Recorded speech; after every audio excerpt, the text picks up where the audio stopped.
Olá, sou o Dr. Bruno Pinotti, cardiologista, arritmologista, também especializado em UTI geral e cardiointensivismo. O tema que coube a mim, que eu vou falar hoje para vocês, é sobre os erros que a gente não pode cometer numa emergência. Estou lá no meu plantão, né? Estou lá na minha emergência, na minha UTI, e que eu não posso, que eu tenho que tomar mais cuidado. E aí eu peguei mais direcionado, claro, para a parte aí, emergência cardiovascular. Eu peguei aí os erros que são mais comuns das pessoas que eu vejo, né, as pessoas cometerem e que eu vejo que as pessoas têm dúvidas aí na abordagem desse perfil de pacientes.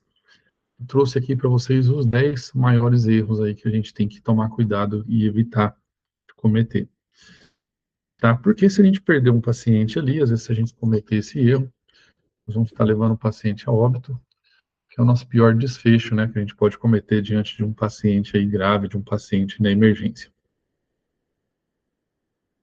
Como pensar então na emergência? Emergência a gente tem pouco tempo para agir, né? A janela de decisão é estreita, o relógio é parte do diagnóstico. Por quê? Porque a gente tem que correr contra o tempo ali. Uma pressão muito grande na nossa cabeça, tanto da equipe, quanto da equipe que está ali trabalhando contigo, quanto às vezes do colega de plantão, da enfermagem, de outros profissionais de saúde. Às vezes cabe ao médico ali tomar uma decisão mais rápida ali sob pressão.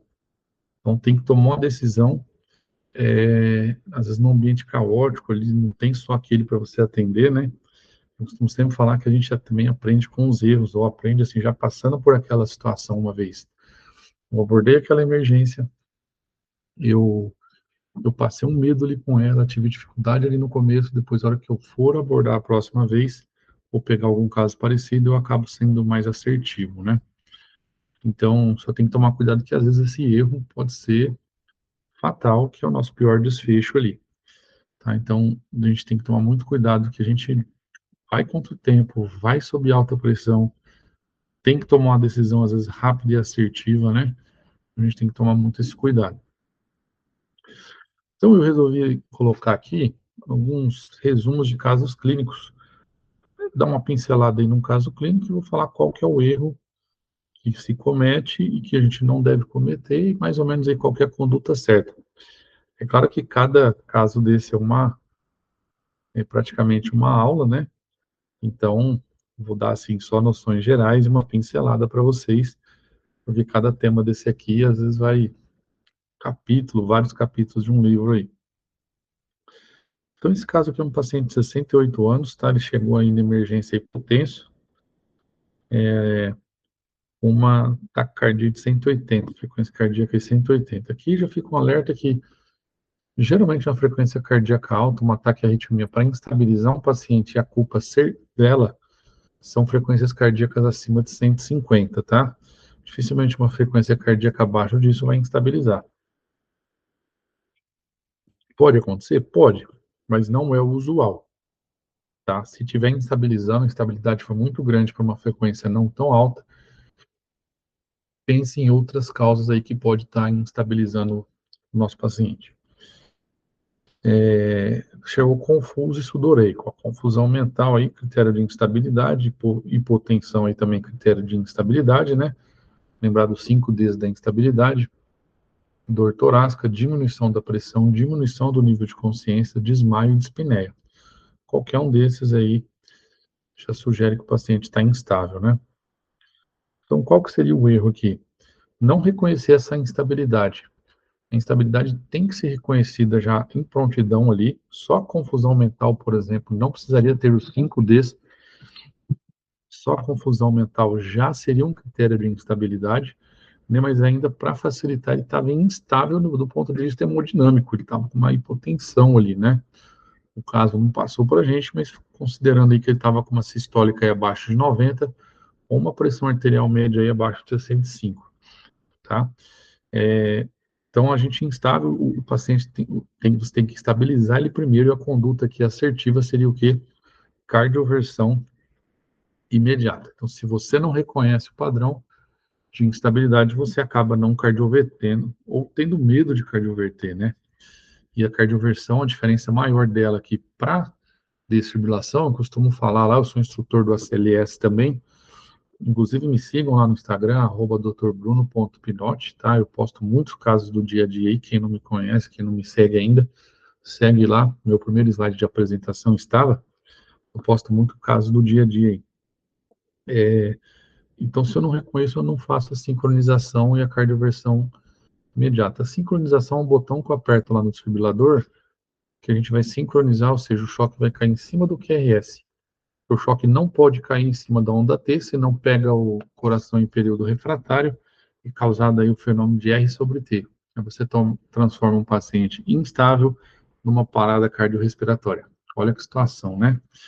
Então tem que fazer a cardioversão sincronizada, que é sincronizar. Então eu costumo falar lá na CLS que a gente cardioverte os vivos e desfibrila os mortos, ou seja, o cardioverto quem tem pulso, apesar de estar instável, está com pulso, estava conversando, só estava confuso. E o desfibrilo quem? Parada cardiorrespiratória, que eu não preciso sincronizar, né? Ali 200 joules, pá, sem apertar o botão de sync, e eu estou desfibrilando o paciente, tá? Que é no caso da ataque ventricular sem pulso e da fibrilação ventricular, certo? O caso 2, eu tenho um certo tempo para passar esse conteúdo para vocês, tá? Por isso que eu estou apertando aqui um pouquinho. E depois podem mandar as dúvidas aí que a gente responde. Pode mandar dúvidas lá também no meu Instagram, @drbruno.pinotti. Escreve igual tá meu nome aqui embaixo, ó, mas tem um ponto aqui no meio, tá? Entre o Bruno e o Pinotti. Pode mandar dúvida lá, vai ser um prazer poder ajudar. Fala, oi, doutor, eu assisti sua aula lá do Congresso Online de Cardiologia e queria que o senhor falasse mais sobre tal assunto, eu queria que o senhor tirasse tal dúvida que eu vou responder para vocês, tá? O caso 2 é um paciente aí chegou com uma ataque cardíaco sustentada. Toda vez que a gente fala ataque arritmia sustentada, a gente pensa em duas coisas. Tá? Então, nesses casos também eu vou lembrando alguns conceitos para vocês. Um paciente que está instável ou uma taquiarritmia que durou mais que 30 segundos, tá? Então, durou mais que 30 segundos ou está com algum sinal de instabilidade, eu considero ela como sustentada. Por exemplo, durou menos de 20 segundos, durou 8 segundos, mas instabilizou, caiu a pressão no momento ali, sustentada, tá? Mesmo se não durou os 20 segundos, os 30 segundos, perdão. 80 por 50 de pressão, ó, má perfusão, estava mal perfundido, tempo de enchimento capilar é aumentado, né? Então, esse paciente, temos que agir rápido também. Então, o que que a gente faz no primeiro caso para o segundo, por isso que eu fiz questão de separar aqui. Um, eu não identifiquei. O outro, identifiquei, mas fiquei com medo, eu resolvi usar uma droga.